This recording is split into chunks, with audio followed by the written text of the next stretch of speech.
hot dogs, pie, fireworks. What do all these things have in common? America. And today we're going to make an American flag pie for 4th of July. Welcome to week 27 of 52 weeks of baking. My name is Sydney if you're new here, where each week I take you on a little journey as I bake something new for the week. I've got some granulated sugar and cornstarch, which is the main binder in any fruit pie. So for the uniqueness of this pie, I'm going to actually represent the American flag, and I'm going to use blueberries and blackberries where the stars go, and then strawberries and cherries where the stripes are. So I've got to mix them separately. Take 1/4 cup of the mixture of cornstarch and sugar and put that with the blueberries and then set that aside. I have my chopped strawberries, cherries, and add the rest of that cornstarch and sugar. Add a little splash of vanilla to both of these and a little bit of fresh squeezed lemon juice.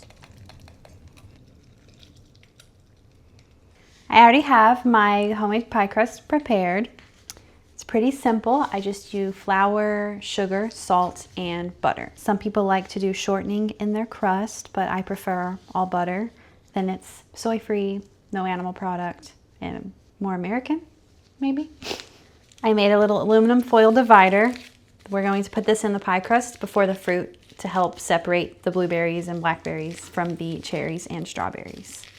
We will take it out before we bake, because it's just in there so that the fruit doesn't all run together. Put our blueberries in this part.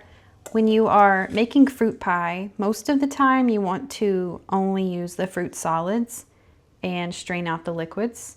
You want to do this so that you aren't getting the crust soggy and saturated too much. Time for our stripes.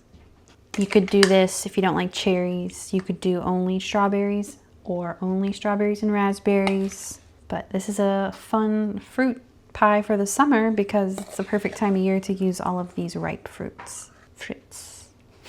I took our little divider out, just kind of pressing this down so I can add the last little bit of fruit that I have. Not too much, but want to make sure it all fits. You always want to overfill a pie because as it cooks, it's going to shrink down. And if you don't fill it enough, then you're going to have kind of like a sunken in pie. It's time to start layering our stars and stripes. These strips will be trimmed later. I just want to get everything placed for now.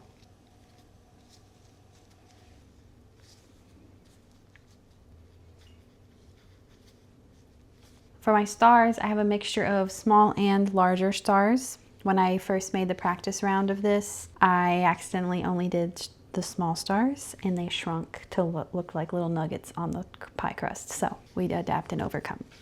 I want to layer kind of like where the borders cross, some little stars. We're gonna mix those big stars in there. It's so cute. Trim these edges just right along the edge.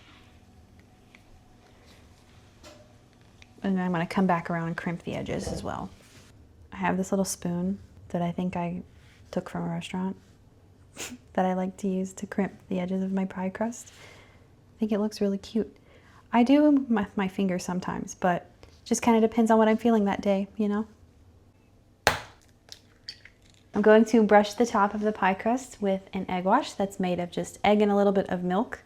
It gets a nice golden color on top, whereas if I just were to put it in without it, it would kind of just get a little more prominently white, and I want the golden color. When I do the egg wash on my pie crusts, I try to heavily saturate it because if you don't, I think it has a little bit of trouble of that color coming through. So don't be shy to layer it on there. It'll cook through. Pie's yolked up. It's time to put her in the oven, and then I will circle back and show you guys the finished product. Our beautiful American flag pie is out of the oven. We got stars, we got stripes. You see the blue, you see the red. Perfect for the 4th of July. Thank you guys so much for watching this week's episode of my 52 Weeks of Baking series. Be sure to like and subscribe so you don't miss next week's video.